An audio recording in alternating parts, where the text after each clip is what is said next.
आइए आज आपको दौरा कराते हैं मालेगांव शहर मालेगांव स्मार्ट सिटी का, जहां पर आज पूरे मालेगांव शहर में गड्ढों शहर खुदा पड़ा है। जहां पर जो तो गड्ढों की खुदाई और जहां पर रोड बन चुकी है वहां पर अतिक्रमण का राज चल रहा है। क्या मालेगांव शहर में राजा नारूशंकर का खजाना तलाश किया जा रहा है? पूरा शहर हम आपको विजुअल में आपको जो वीडियो बताएंगे वो देखिए और गौर करिए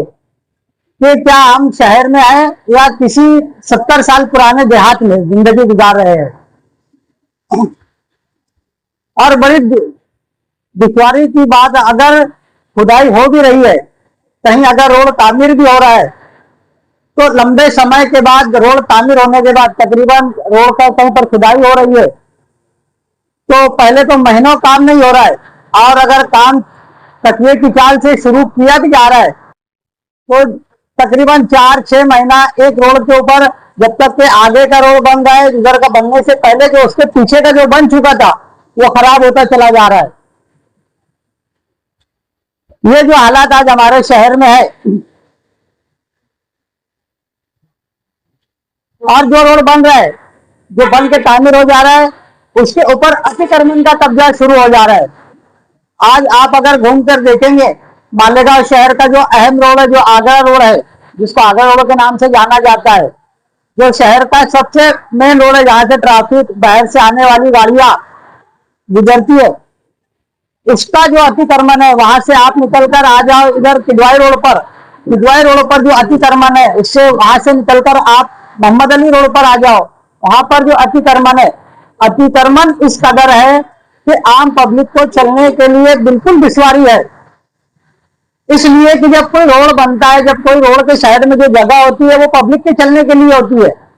लेकिन जो पब्लिक के चलने की जो जगह है उसके ऊपर जब लोगों ने अतिक्रमण कर दिया है तो पैदल चलने वाले कहाँ चलेंगे, और जब पैदल चलने वाले बीच सड़क पर चलेंगे तो बाइक और 4 व्हीलर वाले कहाँ चलेंगे। इसकी वजह से पूरे ट्रैफिक का जो निजाम है वो दिरम है। प्रशासन को ना शहर के बनाने की फिक्र है, ना अतिक्रमण हटाने की फिक्र है। ऐसा लगता है जैसे मालेगांव शहर का कॉर्पोरेशन जो है तो ख्वाब खरगोश की नींद में सोया हुआ है, और अगर ये लोग कहीं काम कर भी रहे हैं तो बिल्कुल कचरे की रफ्तार में काम हो रहा है। पूरा शहर आज बारिश के मौसम में जगह जगह गड्ढे हैं, गड्ढों के अंदर पानी जमा है, स्कूल के बच्चे, कॉलेज के बच्चे रास्ता चलने के लिए बिल्कुल दुश्वार हालात से गुजर रहे हैं। रहे शहर के लीडरान, तो शहर के लीडरान एक दूसरे की पोल खोलने में मसरूफ है और उनकी आवाम के काम में कोई दिलचस्पी दिखती है और न ही शहर के हालात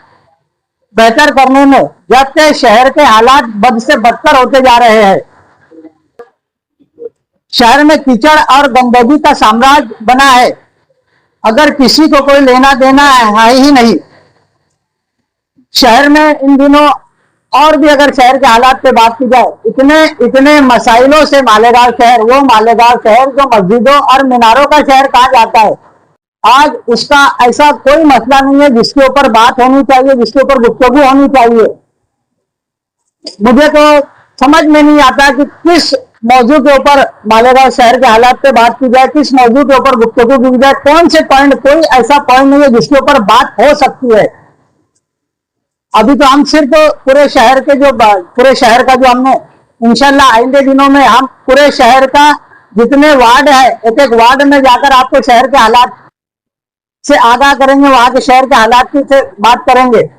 शहर के हालात पर बात करने के लिए मुझे तो किसी शायर का एक शेर याद आ रहा है, वो ये कि मुझे तो होश नहीं, आप ही मशवरा दीजिए, कहां से छेड़ूं फसाना, कहां तमाम करूं। समझ में नहीं आता है कि कौन से मौजू के ऊपर गुफ्तगू की जाए और कौन से मौजू पे गुफ्तगू, इसलिए कि पूरा मालेगांव शहर मसाइल से घिरा हुआ है। न चलने के लिए ढंग की रोड है, और अगर रोड बनी भी है तो अतिक्रमण इस कदर है। लोग मालेगांव शहर में मुझे ऐसा लगता है कि लोग अतिक्रमण करना ये अपना अधिकार समझते हैं। हमारे देश में जब अंग्रेजों का साम्राज्य था, ब्रिटिश गवर्नमेंट जब हमारे देश के ऊपर राज कर रहे थे, उस वक्त हमारे किसी भारतीय फ्रीडम फाइटर ने, भारतीय मुजाहिदे आजादी ने कहा था कि स्वराज्य हा माझा जन्म सिद्ध अधिकार है आणि कोणी मिळविणारच। मुझे ऐसा लगता है इस बात को सुनकर कि मालेगांव वाले लोगों ने भी अपने जहनो दिमाग में ये बैठा लिया है कि अतिक्रमण करना ये हमारा जन्म सिद्ध अधिकार है और हम अतिक्रमण हर हाल में करके रहेंगे। इस कदर हमारे शहर में अतिक्रमण फैला हुआ है, जगह जगह, चाहे जिस रोड पे चले जाओ, चाहे आगरा रोड पे चले जाओ, इधर रोड पर चले जाओ, मोहम्मद अली रोड पे चले जाओ, या शहर का जो 60 फीटी रोड निजामिया मस्जिद वाला जो एरिया बड़ा मशहूर एरिया है 60 फीटी रोड, वो 60 फीटी रोड पब्लिक को चलने के लिए बड़े मुश्किल से 10 फीट बचता है। हमारे शहर के कारोबार करने वाले, गाड़ी ठेले लगाने वाले, दूसरे दुकान वाले, चाय वाले, उनकी ऐसी समझ मेरे हिसाब से बन चुकी है कि जब तक हम अतिक्रमण नहीं करेंगे हम कारोबार कर ही नहीं सकते। ये हमारे शहर के हालात बन चुके हैं। और दूसरी तरफ देखा जाए तो शहर में नशे के कारोबार में भी ऐसा लगता है, नशे के जो कारोबार में ऐसा लगता है कि बढ़ रहा है नशे का कारोबार। जब आप घूमते फिरते नजर, जब आप घूमेंगे तो हर गली, हर चौराहे पे कुछ नौजवान ऐसे मिलेंगे जो नशे में झूमते हुए आपको दिखाई देंगे। हर तरफ नशे में झूमते हुए कुछ ना कुछ नौजवान नजर आते हैं। विमल गुटखा पकड़ धकड़ के बाद भी जोरों शोर से चल रहा है। अगर इतनी मिकदार में माल जब्त किया जाता है, पुलिस प्रशासन की तरफ से खबर आती है हमने इतना माल जब्त किया, उतने लाख का माल जब्त किया, जब इतना माल जब्त होता है, अगर इतना माल जब्त होने के बाद भी पान दुकानों और किराना दुकानों पर विमल गुटखा बिकने के लिए कि आता कहां से है, ये सवाल किया जाना चाहिए कि जब पुलिस प्रशासन इतना अलर्ट है, इतना जो है तो गुटखा, पान, दूसरी चीजें पकड़ी जा रही है, उसकी बाद ये चीजें पब्लिक के अंदर आ कहां से रही है, इनको मिल कहां से रही है, ये हम पुलिस प्रशासन से पूछना चाहेंगे। इतना कहकर मैं अपनी बात खत्म करता हूं। जय हिंद, जय महाराज।